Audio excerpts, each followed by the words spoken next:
T'en as marre que ton bureau, ça soit un bazar total. Tu sais jamais quoi faire de tes peintures, ça traîne partout. Quand tu regardes le prix des étagères pour les ranger, tu te dis mais c'est affreusement cher pour ce que c'est. Eh ben, tu peux la faire toi-même et c'est pas réservé aux bricoleurs. Il y a des moyens de faire quelque chose de très bien, qui prend très peu de place et super facilement.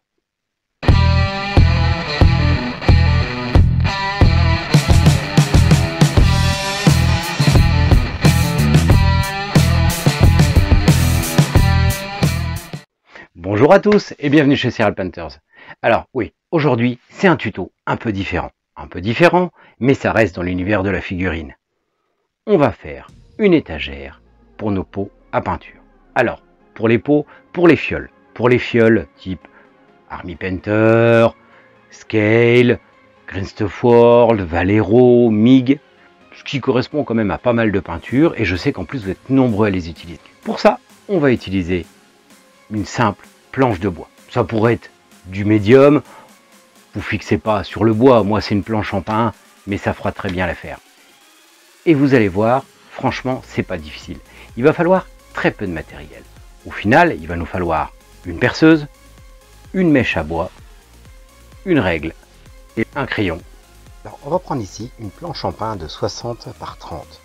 Pourquoi 60 par 30? Parce que ça va permettre de mettre 128 peintures. Alors on commence par mesurer les pots.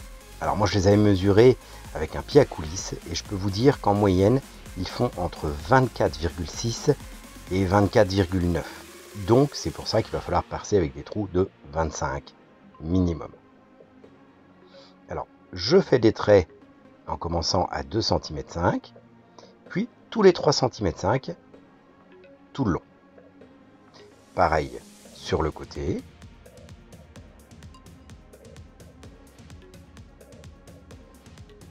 Pareil aussi de l'autre côté et en bas, ce qui va me permettre de tirer des traits droits. Et ensuite, je vais tirer tous mes traits pour réaliser un quadrillage tout simple.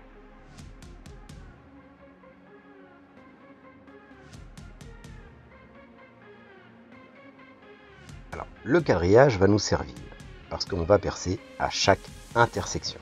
Bon alors comme vous avez pu voir, la première partie n'est pas difficile. Tracer des traits à peu près droits, on sait tous le faire. Pourquoi un quadrillage? Parce qu'en fait, ça va nous marquer tous les endroits où on va percer. On va percer au point précis des quadrillages. Et l'écartement va faire qu'il y aura assez d'espace entre les peintures pour que le bois soit suffisamment solide, qu'il n'y ait pas des morceaux qui partent et que ça fasse tout tomber, et suffisamment proche pour mettre un maximum de peinture sur cette étagère. Au final, c'est une étagère sur laquelle, pour sa taille, on va mettre 128 peintures. Franchement, c'est relativement énorme. Ensuite, avec mon forêt de 25 et une perceuse, je viens percer chaque trou tranquillement pour pas trop éclater le bois.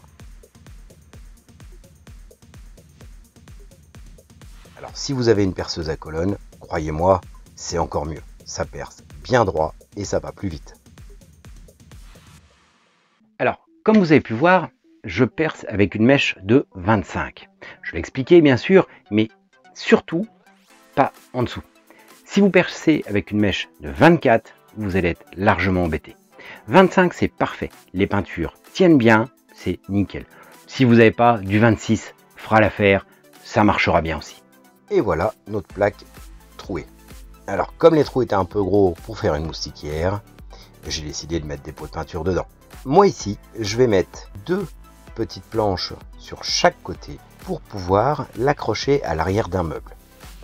On peut aussi, si vous voulez, exactement sur le même principe, mettre la planche en bas pour le poser sur le bureau. Alors, je préperce ici parce que le bois ayant déjà été bien troué, il y a un risque qu'il puisse éclater quand on va visser. Donc je fais attention surtout de prépercer entre deux trous, que ça ne ressorte pas dans le trou et que ça éclate pas le bois. Je préperce et je viens visser. Alors on pourrait se contenter comme ça d'une vis de chaque côté, histoire que ça bascule si on veut. Moi je veux que ça soit bien droit et résistant au chat, donc je viens rajouter des vis de chaque côté pour solidifier le tout. Et comme on peut voir, les peintures passent au travers, mais elles passent avec un peu de mal. Si on les laisse, elles tiennent. En fait, il faut appuyer pour qu'elles passent au travers. C'est le but. Le but, c'est que ça tienne, que ça soit un peu serré. D'où la mèche de 25. Vous voyez, si on se couvre, franchement, ça tombe pas pour un rien. Et vous avez vu, franchement, c'est à la portée de tout le monde. Forcément, si vous avez plus d'outils, que vous avez de quoi aller encore plus loin, défonceuse, scie sur table, perceuse à colonne ou autre, ça sera largement mieux. Mais avec une simple perceuse et une mèche même bas de gamme, c'est à la portée de tout le monde. Et voilà notre étagère en place à l'arrière du buffet. Donc ça permet de ranger 128 peintures dans un minimum de place. Comme vous pouvez le voir à côté, on a fait des étagères aussi pour d'autres pots, pour les citadelles. Parce que les pots comme les citadelles, déjà, c'est pas la même taille. Et puis coucher, c'est pas une bonne idée. Alors comme vous avez vu, moi je mets des pattes de fixation sur le côté. Parce que je le mets à l'arrière d'un meuble et je visse par l'intérieur. Vous pouvez facilement rajouter des équerres si vous voulez l'accrocher au mur. Ou une planche plutôt dans le bas si vous voulez le poser sur votre bureau. Bon, par contre, faites gaffe de ne pas avoir de chat si vous faites ça, sinon ça va finir par terre tout le temps. Il faut toujours se méfier avec ces bêtes-là. C'est un peu vilain. Mais c'est franchement pas difficile. Pas besoin d'avoir de grandes connaissances en bricolage, ni beaucoup d'outillage. Une perceuse vous suffira. Ça va vous faire gagner énormément de place. Fini les peintures qui traînent. Fini de les avoir dans les pattes. Fini de les faire tomber. Et puis surtout, ça prend pas beaucoup de place. 60 par 30, c'est rien du tout. Pour 128 peintures, c'est rien du tout. Par contre, vous avez vu, on a fait aussi des étagères pour les autres pots. Tout ce qui est pots de chez Game Workshop, Tamiya et autres. Les Game Workshop, les mettre à plat, c'est une mauvaise idée. Les bouchons ne sont pas vraiment bien étanches, surtout avec le temps, parce que ça se colmate à l'arrière et ça risque de couler. Donc, il vaut mieux éviter. Donc, on a fait des étagères différentes. Si vous le voulez, si ça vous intéresse, on vous montrera, on vous fera une vidéo dessus. C'est un petit peu plus compliqué, mais franchement, c'est à la portée de tout le monde. Alors, en plus, ce système, il va vous aider à autre chose. Vous allez avoir devant vous le cul de vos peintures, plutôt que l'étiquette en premier. Et ça change tout. Parce que vous allez apprendre à choisir vos couleurs, pas grâce au nom, mais grâce à la couleur. Une couleur qui va vous plaire, qui va vous attirer l'œil, où vous allez voir que ça va faire le bon dégradé. Il y a beaucoup trop de gens qui se fixent sur les couleurs. Ah, il me faut telle couleur de chez un tel. Surtout, souvent du Game Workshop, je vois beaucoup de gens qui demandent des listes de correspondance avec les autres peintures. C'est pas comme ça qu'il faut réagir. Il faut apprendre à travailler vos peintures sans savoir forcément les noms. Parce que vous allez beaucoup mieux choisir. Et ça va commencer, sans le savoir, à vous initier une petite technique tout simple. C'est faire des mélanges sur votre palette, dégrader votre peinture pour pouvoir l'utiliser. Parce que vous n'allez plus rester bloqué sur les noms des peintures. Par contre, enlever l'étiquette, c'est pas une bonne idée.